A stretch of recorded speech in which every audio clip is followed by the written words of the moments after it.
Now we have got this calendar, and actually I want couple of columns into this one is month here,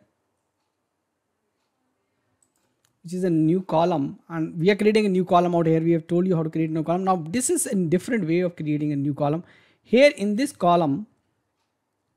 So let's call it month here, and we are going to use format function out here, format and date. And what format we want? Typically we want mmm hyphen yyyy. That's the format which we use.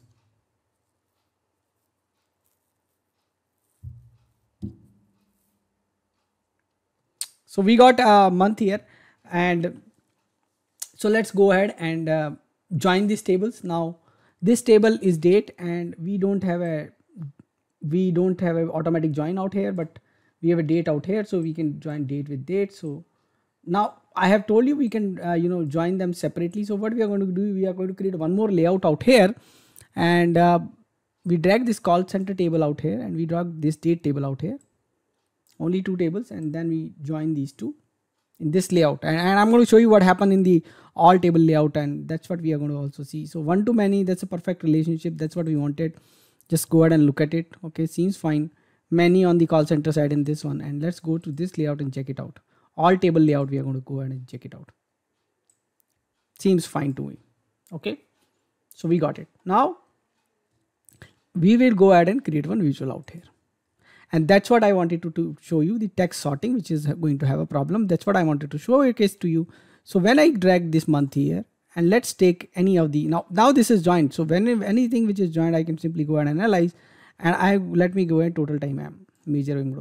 So what do you see here? Like this is sorted on month here, and if you have some doubt, let's sort it again.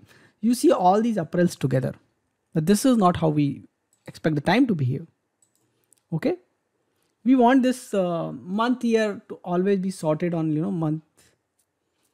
month like January, February, March, April.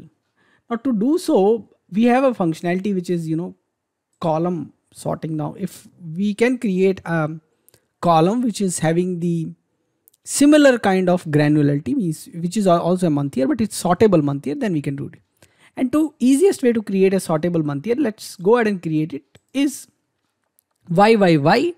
4Y and 2MM is the one way where we can get a sortable month here, which can be correctly sorted. I by mistake created on a new table. I'm going to create on a new column. I'll go back to the date table.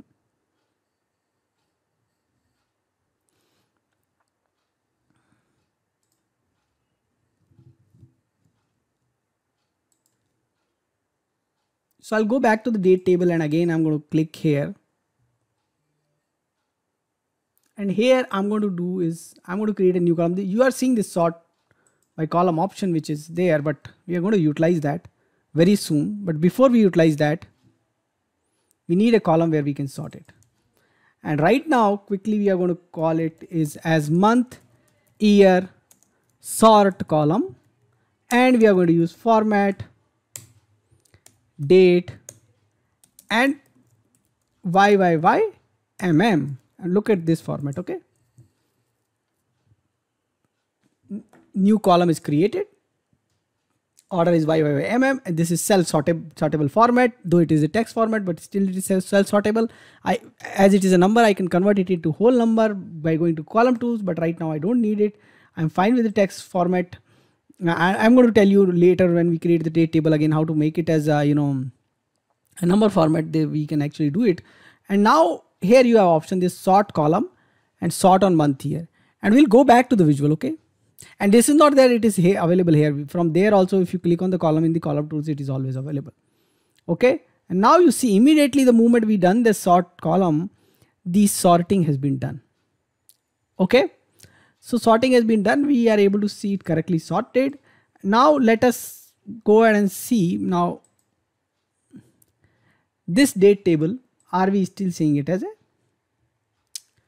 okay? So we had one date column, if you remember, where we have taken the date parts, and I just wanted to check by when we have created this new visual, is there any impact? Because when we join with the okay, let's drag this time around. Right now this is showing it as a date, not as a key, and let's take this date again. Now you will not see any hierarchy out here now. Now this is what happens, like, when these dates start participating into the join column, specifically in one to many, you might lose the hierarchy. So the best way, whenever you have it, you create all those required column in your date column, like date, year, month, quarter, whatever you need, and use it from there. Don't use those date part or dot date and all those. Try to avoid those, because sometimes you might lose those date hierarchies out here in these kind of joins. Now if I drag, let's say this one, I still see the hierarchy, but I'm going to tell you in future lectures that we are going to make it as a date table, and it might become a key column out there, and once it becomes a key column, it might also lose the hierarchy. So it's better always we try to avoid this year, quarter and month. Better to have these columns in there. So the exercise is create a month and create a year as a separate column, and try that out. So pause this video here, try those two columns out, and come back and see, have you created in the similar manner the way we created. Okay, so I'm assuming you are doing, so what I'm going to do is I'm going to create month as MMM using the same manner, but year I'm going to use different stuff. So I'm going to just copy paste this, and I'm going to say new column.